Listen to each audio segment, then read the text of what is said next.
Salgo de casa y dejo todo atrás. Estoy dispuesto a todo con el Señor. Hoy le obedezco porque es Dios amor. Soy peregrino siguiendo a José. Confío en Dios sin importar el camino. Sé que hay un plan de amor para mí, que al final me salvará de Egipto. Este es mi credo, credo, credo. Grita que Dios es la razón de mi fe. Este es mi credo, credo, credo. Soy peregrino porque voy junto a Él. Voy caminando con la iglesia. Nubes de fieles van hacia Él.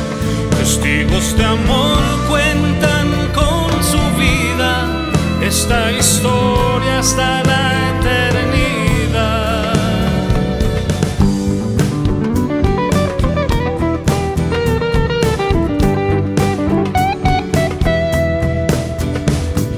Credo, credo, credo. Credo, credo, credo. Credo, credo, credo. Soy peregrino con gente de a pie, santos sencillos que esparcen la fe. En Dios el Padre, en Jesús y el Espíritu, pueblo de Dios, iglesia peregrina.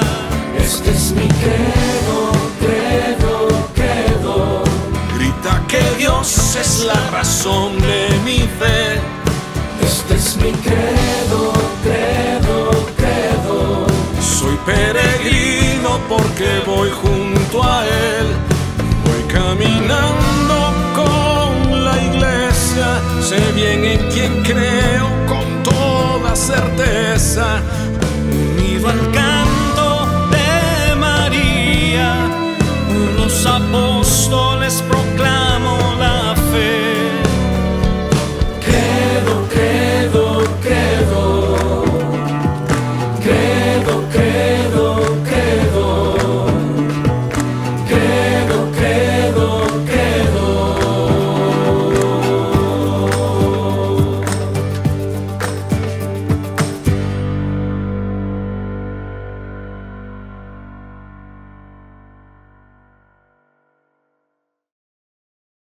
Muy queridos peregrinos, buenos días a todos ustedes o buenas tardes. Estamos ahora iniciando nuestra visita a el segundo lugar más importante de la historia bíblica. Estamos visitando Betel, Bet-El, que significa la casa de Dios. Ahora les vamos a explicar por qué significa la casa de Dios. Para que se hagan una idea, estamos en el centro de Israel, más o menos en el centro geográfico, y les voy a mostrar ahora un mapa y les voy a explicar dónde estamos. Pero aquí llegó Abraham cuando entró, vino desde Ur de los Caldeos hasta la tierra de Canaán, entró aquí, y aquí nada más y nada menos que Jacob durmió y soñó la escalera que conectaba el cielo y la tierra. De aquí va a partir Jacob, que luego va a ser llamado Israel, y de aquí va a nacer el pueblo de Israel, las 12 tribus de Israel. Estamos en uno de los lugares, repito, más importantes de la Biblia. Hoy está un poco desolado por diversos motivos históricos más recientes, pero vamos a visitar brevemente el lugar y van a comprender qué importante y qué hermoso es para nosotros. Estamos, me atrevo a decir, en uno de los lugares más decisivos de la historia antigua de la Biblia, y para nosotros un lugar precioso, un lugar importantísimo. Voy a mostrarles nuestro material de apoyo. y quiero que vean todo el estado de el Israel moderno, desde el Mar Rojo hasta las fuentes del río Jordán. Ayer estuvimos nada más y nada menos que en Dan. Aparece aquí Dan. Vean que estamos en el extremo norte de Israel. Esto es Líbano, esto es Siria, estos son los altos del Golán. Estuvimos aquí pensando en Abraham, nuestro padre en la fe, y ahora estamos, miren, este es Jerusalén, estamos en Betel, estamos aquí. En el Israel antiguo, este punto era el límite entre el reino del norte y el reino del sur. Por eso Betel va a ser un teatro de muchas escaramuzas políticas entre el reino del norte y el reino del sur, y también escaramuzas religiosas, como les voy a explicar un poco más adelante, entre el reino del norte, que pretendía adorar a Dios en Betel, y el reino del sur, que pretendía adorar a Dios en Jerusalén. Para que se hagan una idea todavía un poco más amplia, esta zona sería Judea, esta zona es Samaria y esta zona es Galilea. Y terminó con mi material de apoyo. Israel antiguamente y también en el Israel moderno podemos considerarlo más o menos tres grandes franjas. Las llanuras del mar, que era la zona donde vivían los filisteos, las montañas, la cadena montañosa del centro y el valle del Jordán. Entonces había tres grandes vías, una en el mar, una en las montañas y otra en el valle del Jordán, de un lado o del otro del río Jordán, dependiendo. Cuando hablamos de la Transjordania, era del otro lado del Jordán, la actual Jordania, el país de Jordania. Y luego había una serie de vías que atravesaban en sentido horizontal. Entonces, tres grandes vías y luego vías que en sentido horizontal atravesaban y conectaban las otras. Las grandes vías de la antigüedad, como la vía de las especies, venía desde Yemen, atravesaba todos los desiertos de Arabia, etcétera, y llegaba nada más y nada menos que a Gaza. Aquí embarcaban las especies y a través del Mediterráneo las distribuían en todo el mundo. O la vía de Damasco, que conectaba Líbano con Damasco o con Israel. En fin, estamos, queridos amigos, en el grande puente de todo el Medio Oriente antiguo y del Medio Oriente moderno. Por eso es tan importante este lugar. Y basta ver este mapa para ver cuánto hay de desierto en todos los alrededores y cuánto hay de montaña y de zonas fértiles, se ve ya inmediatamente. Con esta breve introducción histórico-geográfica, vamos a hacer una breve visita a Betel y luego tenemos nuestra catequesis. Vengan con nosotros.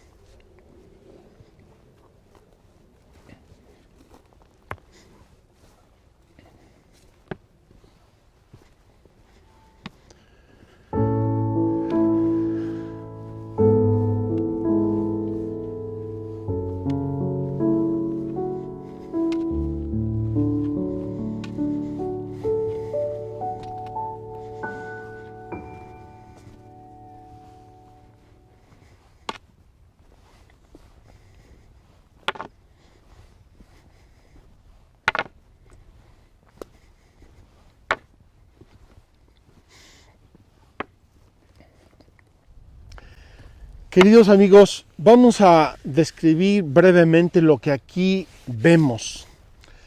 Estamos en la así llamada roca de Jacob. Esta es la roca del Jacob. Estamos en la cima de un pequeño monte y tenemos alrededor de nosotros una serie de ruinas. Tenemos también innumerables tumbas, vamos a ver algunas cercanas, que obviamente, como siempre, las tumbas han estado cerca de los lugares santos, por motivos religiosos, por motivos prácticos, por la espiritualidad, por la oración, etc. Aquí, en cambio, tenemos dos pequeños edificios antiguos en ruinas que están adosados. Una es un lugar de oración musulmana y la otra es la ruina de una pequeña capilla cristiana. No muy lejos de aquí, bajando el monte, están las ruinas de una iglesia bizantina. Por lo tanto, en diversos momentos y en diversos periodos de la historia, desde Cristo hasta ahora, se ha venerado y se ha recordado este lugar como el lugar del sueño de Jacob, importantísimo. Pero también en la historia antigua de Israel. Ya les mencioné antes que Abraham llegó a la tierra de Canaán, Dios lo llamó, vete a la tierra que yo te mostraré, y así llegó Abraham, y aquí llegó por primera vez, y aquí hizo su primer altar, un altar para adorar a Dios y para ofrecerle sacrificios. Después, como sabemos, se repartieron la tierra entre Lot y Abraham se quedó aquí. Abraham tuvo dos hijos, uno de la sierva y uno de la esposa, y el de la esposa, que es el hijo de la promesa, el hijo que nace por una intervención especial de Dios, Isaac, va a tener a su vez dos hijos gemelos que dice la escritura que desde el seno materno se estuvieron peleando, Esaú y Jacob. Tanto se pelearon que el nombre de Jacob significa el que salió agarrado del talón. Dice que salieron los dos hermanos del vientre materno peleándose y Jacob salió cogido del talón. Ese significa el nombre de Jacob. Jacob, entre las muchas cosas que hace en su vida, tiene un sueño en Betel, aquí, en algún lugar en donde estamos. Jacob se acuesta sobre una roca, lo dice expresamente la Biblia, no sé, probablemente aquí, no sé, en alguno de estos lugares. Jacob se acuesta sobre una roca y tiene un sueño. Sueña una escalera que está apoyada en la tierra y que llega hasta el cielo. Y ve a ángeles que suben y bajan por esta escalera. Se despierta Jacob estremecido y dice: qué impresionante, cómo he podido sobrevivir si estoy en un lugar sagrado, estoy en un lugar santo. Y llama a este lugar Betel, casa de Dios. Y va a decir aún más, casa de Dios y puerta del cielo. Casa de Dios y puerta del cielo. Los que están acostumbrados a rezar el rosario ya recordarán estas dos invocaciones que hacemos en las letanías marianas. Y esto nos está diciendo que los episodios iniciales de la Biblia, los más antiguos, van siendo como figuras que luego se van a ir repitiendo y van a ir adquiriendo más significado, y el significado total, pleno y más hermoso lo van a adquirir con la venida de Cristo. Pero ya la Biblia, toda la Biblia, es una preparación que se nos va dando para la gran revelación de Dios, que es la venida de Cristo. Pues bien, Jacob va a ir a la actual Mesopotamia, donde se va a casar. Se peleó con su hermano Esaú, se pelearon toda la vida. Ya sabemos que de un modo fraudulento le va a quitar a Esaú la primogenitura. En fin, una historia un poco complicada entre estos dos hermanos, aunque gracias a Dios acaba bien, acaban reconciliados. Cuando Jacob vuelve de Mesopotamia, vuelve aquí. Y aquí va a ser también él un altar y un lugar de oración. Y es aquí donde Jacob, como nos refiere la Biblia, va a tener una lucha en la noche con un ser que luego se va a dar cuenta él que ha estado luchando con Dios. Y el ángel le dice, estuviste luchando con Dios, y le va a decir, ya no te vas a llamar Jacob, te vas a llamar Israel, el que luchó con Dios. El que luchó con Dios, Israel. Jacob va a tener aquí 12 hijos, de donde salen las 12 tribus de Israel, que luego se van a dividir el territorio, y entre esos hijos va a estar uno que vamos a seguir un poco más adelante, José, que sus hermanos van a vender a unos mercaderes y se va a Egipto, y todo lo que pasó en Egipto lo vamos a mencionar más adelante. Queridos hermanos, ya el hecho de que haya llegado Abraham, el hecho de que Jacob haya estado aquí, haya soñado esta escalera que conectaba a Dios, haya vuelto y haya tenido aquí a sus hijos y haya puesto aquí su morada. Y estos hijos van a ser los hijos de Jacob, que se llama ahora Israel, y de aquí van a ser el pueblo de Israel, los hijos de Israel, del cual Dios hará después su pueblo. Estamos en el inicio de la revelación de Dios, y este es el tema que vamos a contemplar hoy, la revelación de Dios. Dios que se acerca a los seres humanos, Dios que les abre su corazón a los seres humanos. Les voy a poner un ejemplo banal. Yo veo un día en el campo una persona de lejos. ¿Quién está ahí? Pues está una persona. ¿Quién es? No lo sé.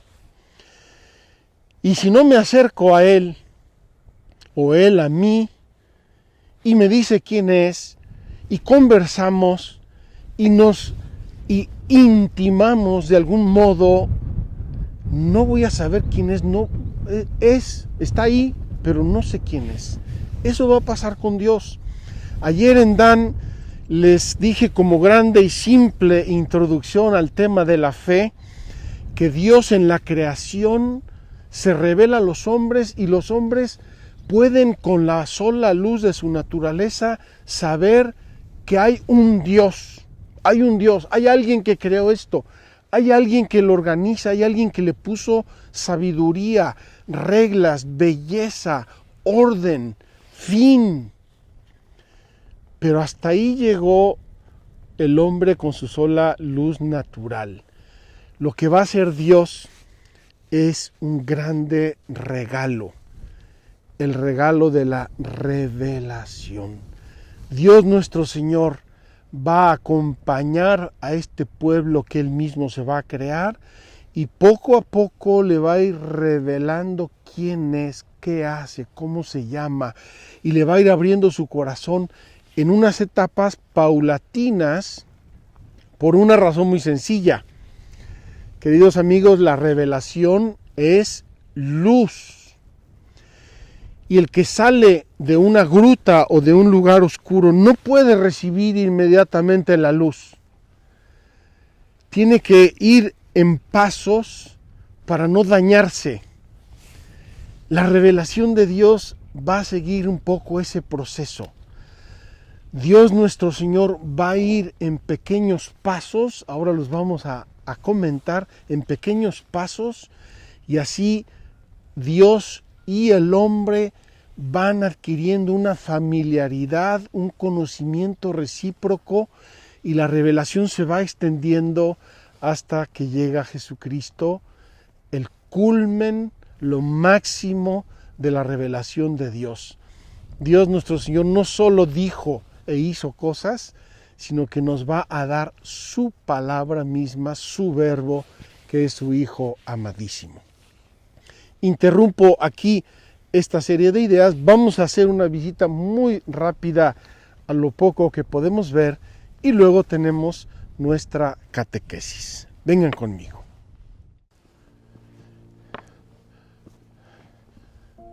Aquí podemos ver estos dos edificios contiguos, repito, edificios muy antiguos, pero no tanto, son ya de hace pocos siglos, que son una capilla cristiana y un lugar de oración de los musulmanes. Aquí tenemos una estructura muy simple, pero muy interesante. Está un árbol, una encina milenaria. Dice aquí un cartel que es probablemente el árbol más antiguo que queda en Israel. Una encina milenaria, y seguramente esta encina nació de otra encina milenaria. No tiene un particular significado bíblico evangélico, pero sí nos habla de la antigüedad del lugar, de la belleza del lugar y de cómo lo fueron preservando durante los siglos.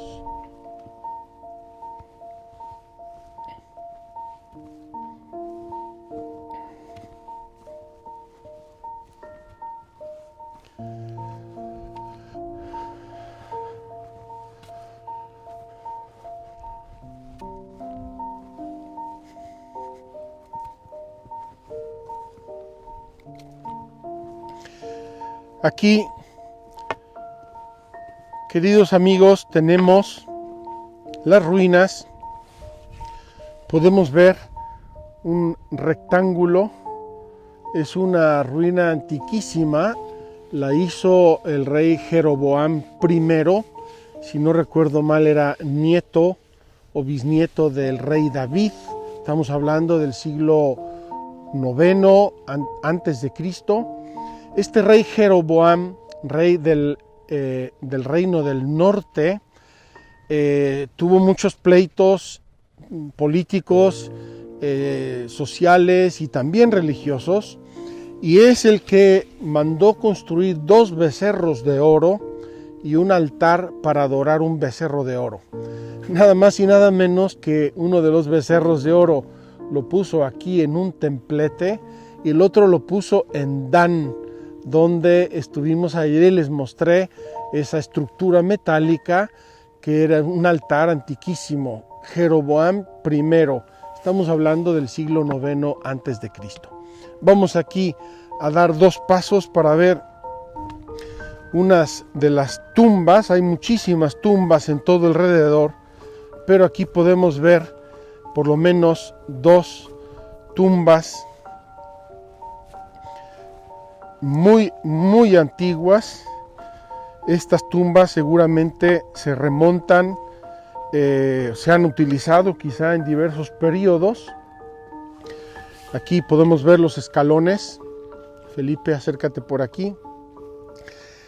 Están muy abandonadas, pero tumbas que seguramente se remontan al siglo XII, XIV, X antes de Cristo y que seguramente han sido utilizadas en diversos momentos de la historia. Aquí tenemos una y les voy a mostrar otra para terminar un poco una visita a lo que queda aquí en Betel, casa de Dios. Hoy hace muchísimo frío, espero que no lo noten, pero estamos como a 8 grados. No nos esperábamos el día nublado que nos ha acogido aquí y hace mucho frío. Tenemos aquí dos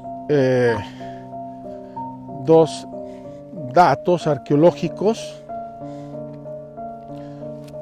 Aquí tenemos igualmente la entrada a unas tumbas antiguas. Toda esta zona tiene tumbas. Estas tumbas nos recuerdan también un poco lo que debió ser la tumba de Cristo y la tumba de Lázaro. Imagínense una piedra que sellaba esas tumbas y dentro hay lóculos donde se podían sepultar a diversas personas. En cambio, de este lado queda lo que parece ser, ha sido identificado como ruinas de una torre. Estos lugares, queridos amigos, en la antigüedad eran frecuentemente campos de batalla. El reino del norte contra el reino del sur, los filisteos, venían los sirios. La historia de la Tierra Santa ha sido una historia de muchas guerras y de muchos conflictos. Y entonces, obviamente, construían torres, murallas, a veces muros, como vimos ayer en Dan, para defenderse. Esta torre, de acuerdo con los arqueólogos, parece ser que tuvo dos periodos. Una en tiempos de Jeroboam I, siglo VIII, IX antes de Cristo, y la segunda más o menos en el periodo romano, no sé exactamente cuándo, podemos decir en tiempos de Cristo. Con esta breve introducción al lugar y esta visita a lo que queda en Betel, les repito, estamos en el centro geográfico de Israel, estamos en una colina muy alta, uno de los lugares más altos de Israel.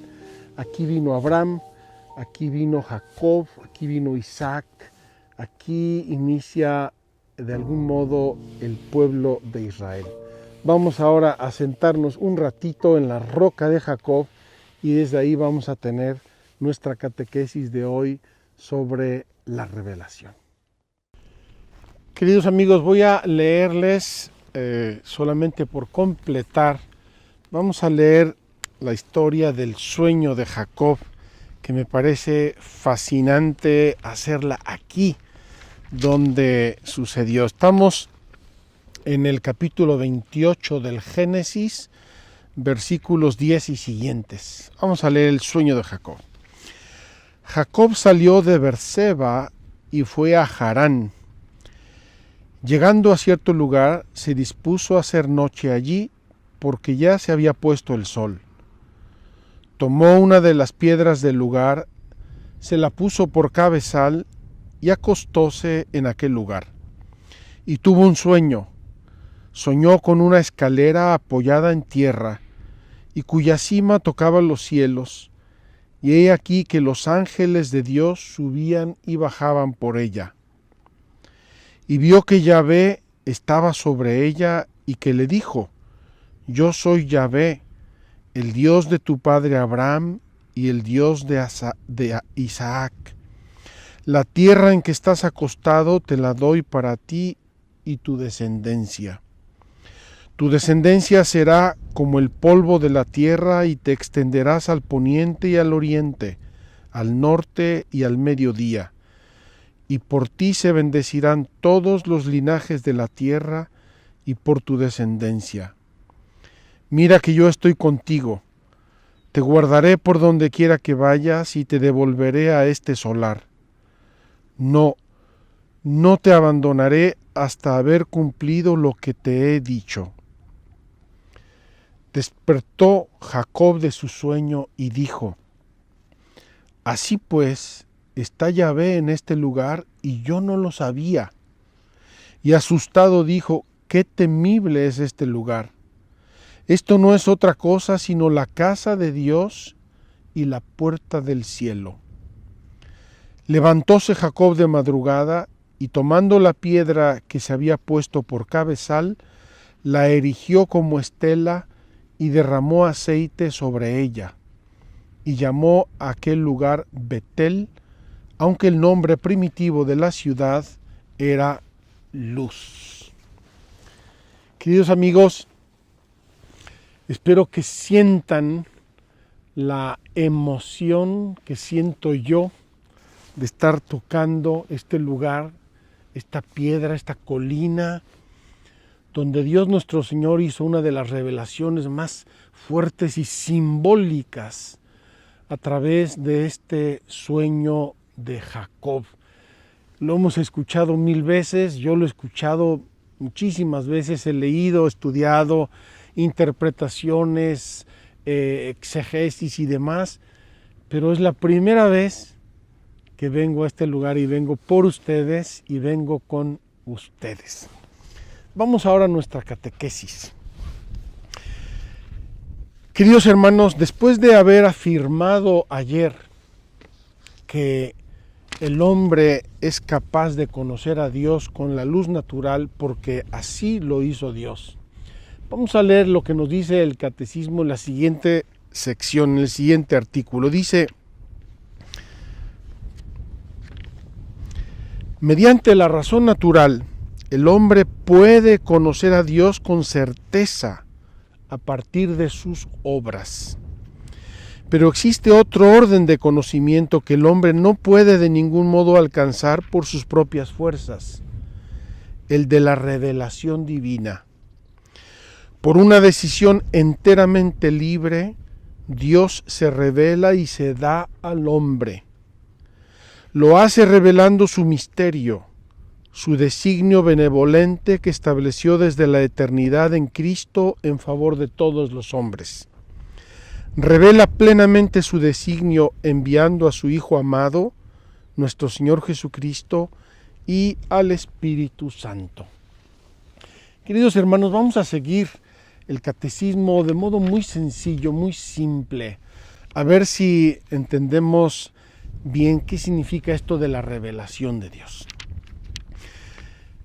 Dios nuestro Señor crea al hombre, crea toda la naturaleza y le da al hombre la capacidad de conocerle, de intuirle. Pero se compadece Dios de que el hombre llega hasta un cierto nivel. Con su sola razón natural, el hombre no puede llegar muy lejos y por lo tanto Dios nuestro Señor quiere abrirle el corazón al hombre. Dios se acerca y dice el catecismo, se acerca con hechos y palabras. A través de la historia de la salvación, que es lo que conocemos en la Biblia, por la Biblia, Dios nuestro Señor va realizando hechos y va a través de los profetas, a través de los patriarcas, a través de ángeles, Dios nuestro Señor va dando explicación a esos hechos. Y eso es lo que nosotros conocemos como la revelación de Dios. Es un término fuerte, revelación de Dios, pero tenemos que considerarlo como un acto de amor. Dios nos ama a los seres humanos infinitamente con el amor que solamente de Dios puede provenir y por eso se va a ir revelando. Y como les dije antes, lo va haciendo paulatinamente. ¿Por qué? Porque estamos en la oscuridad y si salimos de golpe a la luz nos vamos a deslumbrar, nos vamos a quedar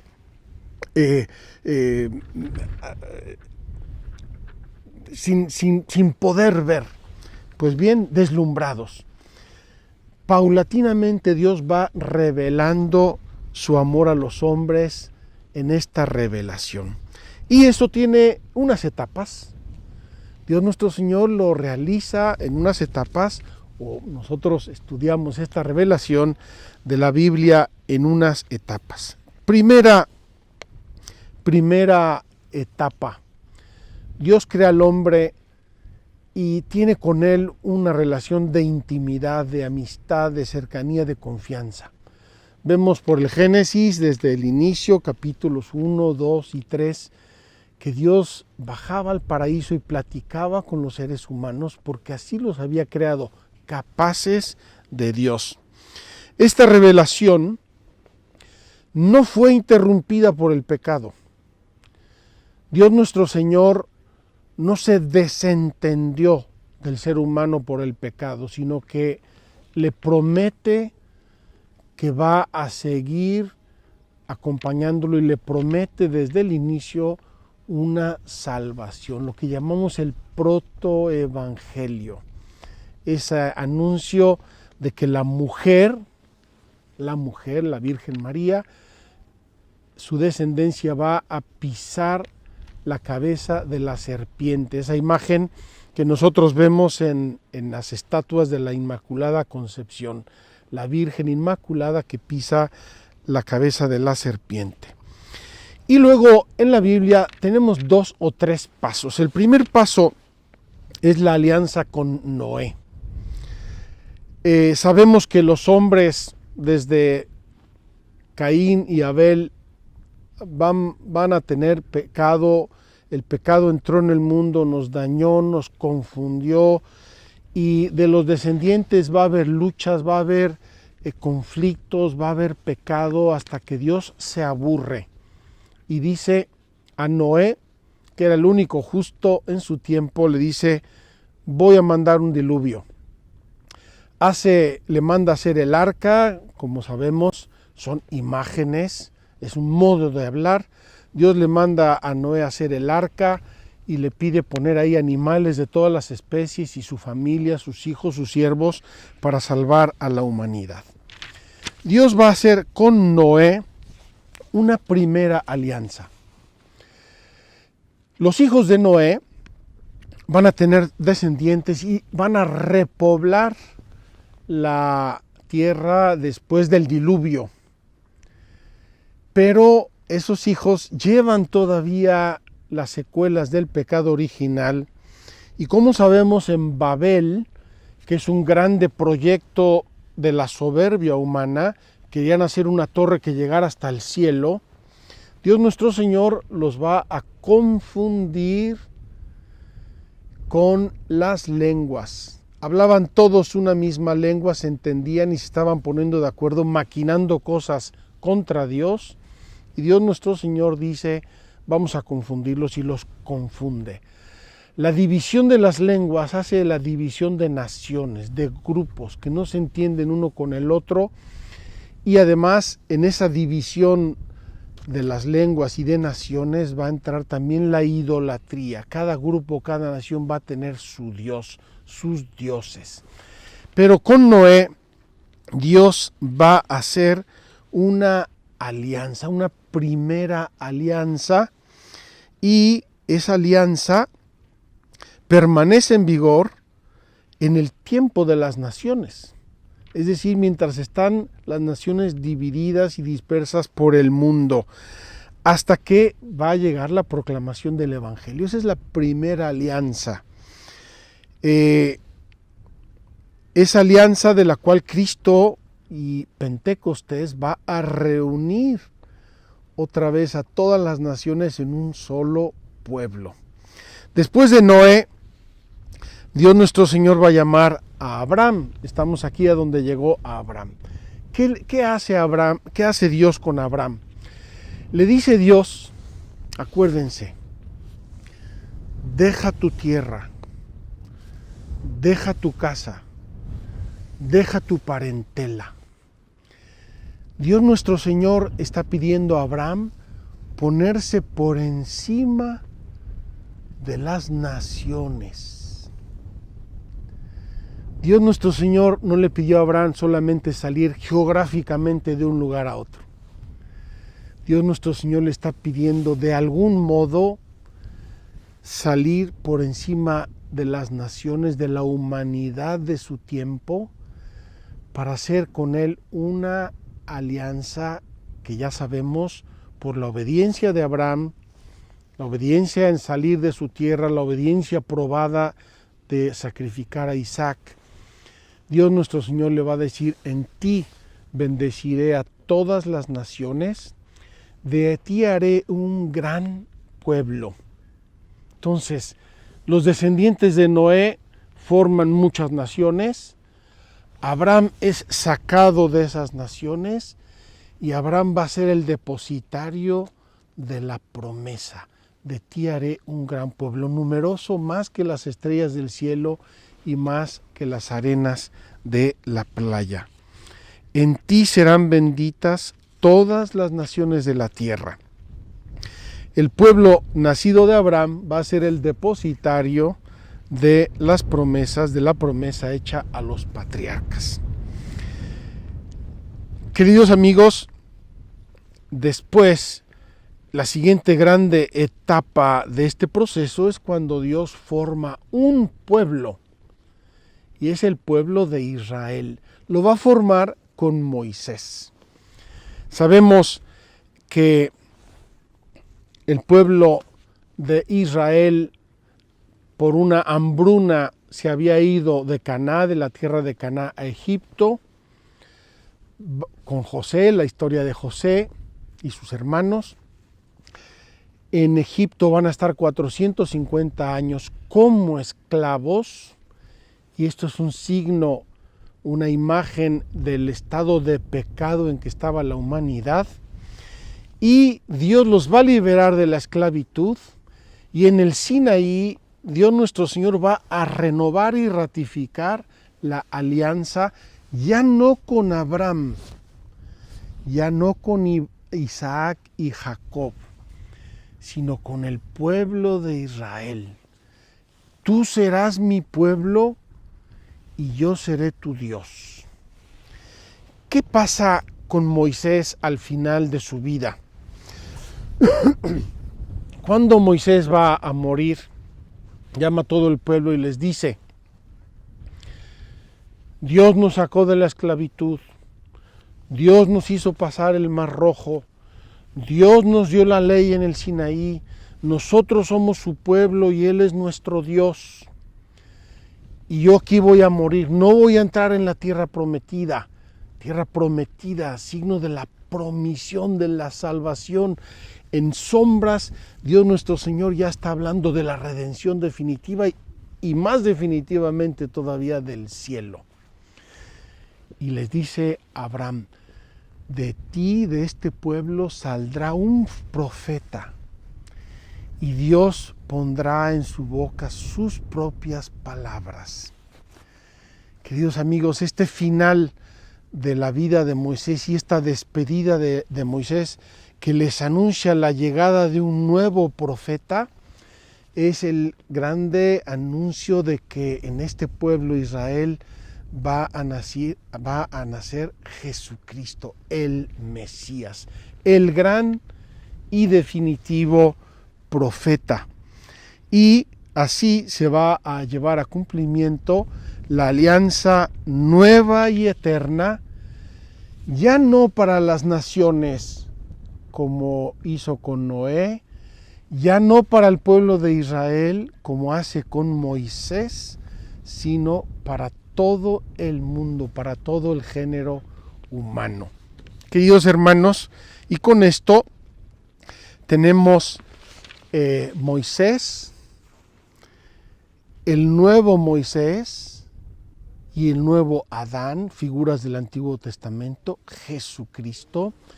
Y tenemos también mujeres del Antiguo Testamento, muchas mujeres que después van a tener su máxima expresión en María, la nueva Eva, nuevo Adán, nueva Eva, nueva humanidad, humanidad regenerada. Queridos hermanos, todo el proceso de la revelación del amor de Dios llega hasta Cristo. Dice San Juan de la Cruz, una expresión bellísima en la subida al Monte Carmelo. Dice San Juan de la Cruz: Dios nuestro Señor habló en la antigüedad, habló por los profetas, habló a través de su pueblo, habló con Israel, pero finalmente Dios pronunció su verbo. Dios pronunció su verbo, es decir, Dios mandó a su mismísimo Hijo, el Verbo eterno de Dios encarnado en el seno de la Virgen María, Jesucristo nuestro Señor. Y dice San Juan de la Cruz: con eso nos dijo todo. Queridos hermanos, toda la Biblia es una gran preparación para la llegada de Cristo. Y con Cristo, Dios nuestro Señor nos abre su corazón y nos dice todo lo que nos quiere decir y nos enseña todo lo que necesitamos para ser hombres verdaderos, para ser santos, para llegar a la salvación, para construir una comunidad de hermanos, hijos todos del mismo Padre. Esto significa que con Cristo se cierra la revelación, no hay más revelaciones. Vamos a tener luego lo que se llama en la iglesia revelaciones privadas.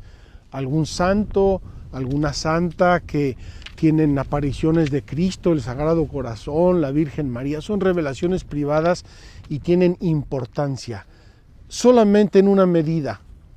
en la medida en que estas revelaciones son un desarrollo, una explicitación de la revelación, que es toda la palabra de Dios, que es toda la Biblia y que se culmina en Jesucristo, en el misterio de Cristo.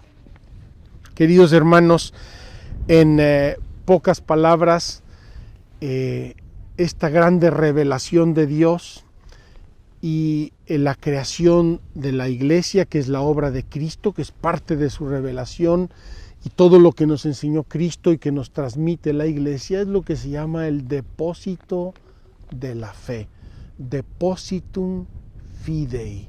Este depósito de la fe, repito, tiene todo lo que Dios quiso revelarnos, todo lo que necesitamos para realizarnos como seres humanos, todo lo que necesitamos para salvarnos, todo lo que necesitamos para restablecer el plan originario y amoroso de Dios nuestro Señor.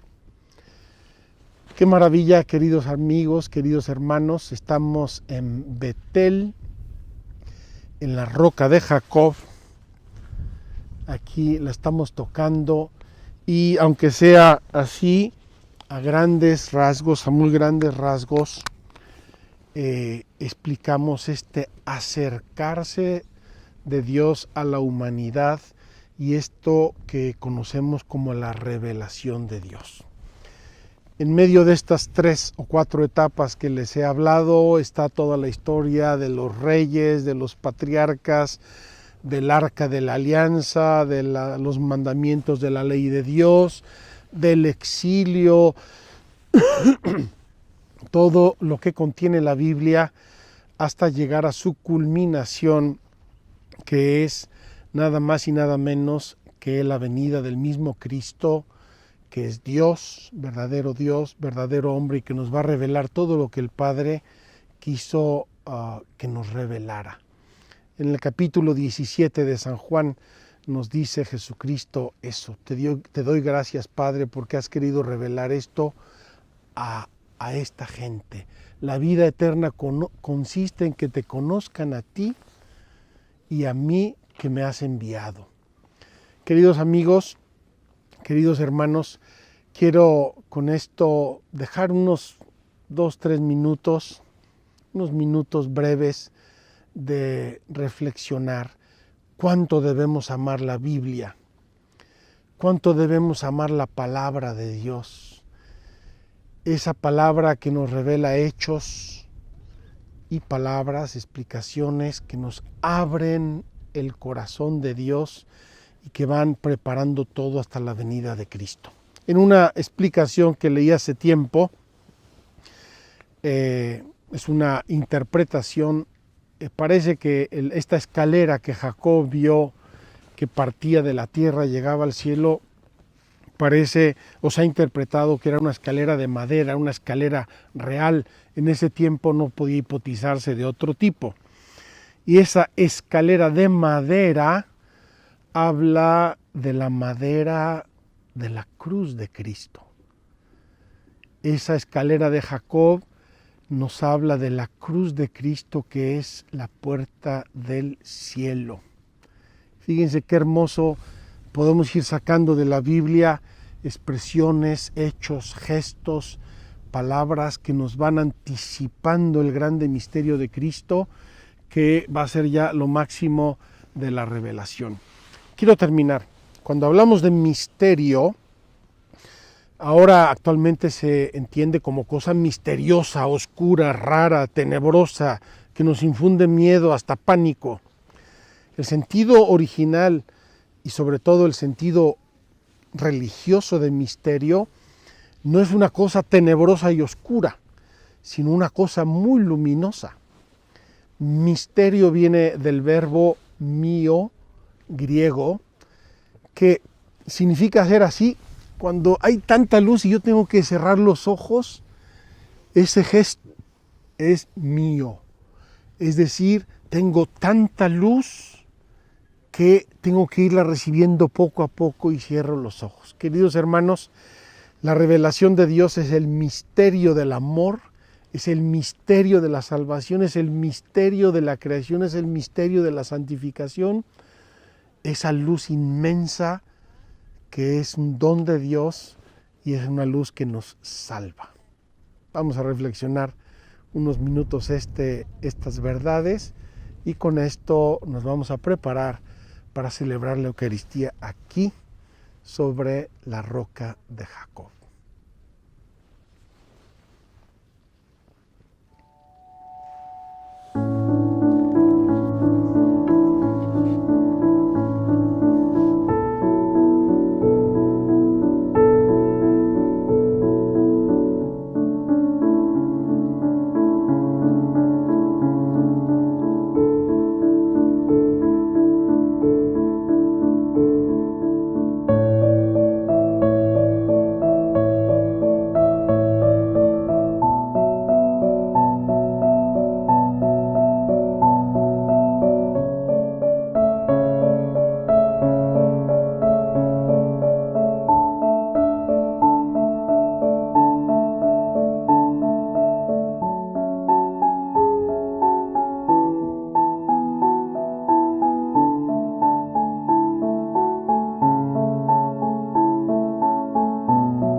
Juntos caminando por la tierra de María, todos de su mano, unidos en oración. Vamos caminando cual hijos de María, vamos al encuentro del Señor. Esta tierra es de Dios, es la tierra de María. Esta tierra es sagrada, tú la reinas, madre mía. Oh, somos hijos de María. Con el corazón herido suena el llanto de María por el hombre sin camino y su eterna salvación. Te oramos con el alma y el rosario cada día. Aquí todos te queremos, madre mía. Esta tierra es de Dios, es la tierra de María. Esta tierra es sagrada, tú la reinas, madre mía. Oh, somos hijos de María. Luz en el sendero, serás en mi camino. Del mal me librarás y a Jesús me llevarás. Me amas como a un hijo, muy querido, madre mía.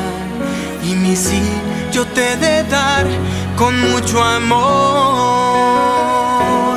Esta tierra es de Dios, es la tierra de María. Esta tierra es sagrada, tú la reinas, madre mía. Oh, somos hijos de María, consagrados como hermanos, guiados por María. seguros estaremos de nuestra salvación, invocándote, Señora, como corredentora. De tu mano llegaremos hasta Dios. Esta tierra es de Dios, es la tierra de María. Esta tierra es sagrada, tú la reinas, Madre mía. Oh, somos hijos de María.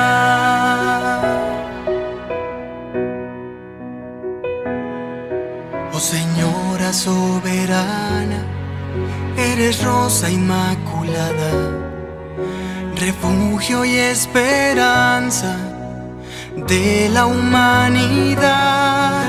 Derrama tus virtudes y prepara nuestras almas. Da la gracia para nuestra conversión. Esta tierra es de Dios, es la tierra de María. Esta tierra es sagrada, tú la reinas, Madre mía. Oh, somos hijos de María. Al mundo entre tus manos, amorosa traes, María. Constantemente brindas amor y protección. Peregrinos e indigentes, nos alumbras el camino. Haz que hable, piense y sea como tú. Esta tierra es de Dios, es la tierra de María.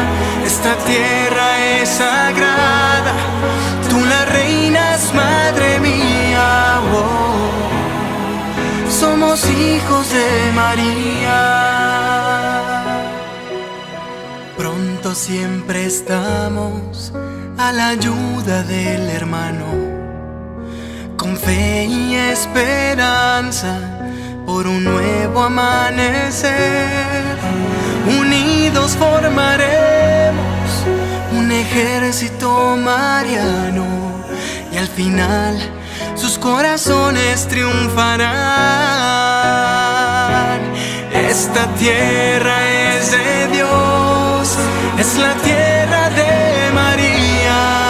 Esta tierra es sagrada, tú la reinas, Madre mía. Oh, somos hijos de María.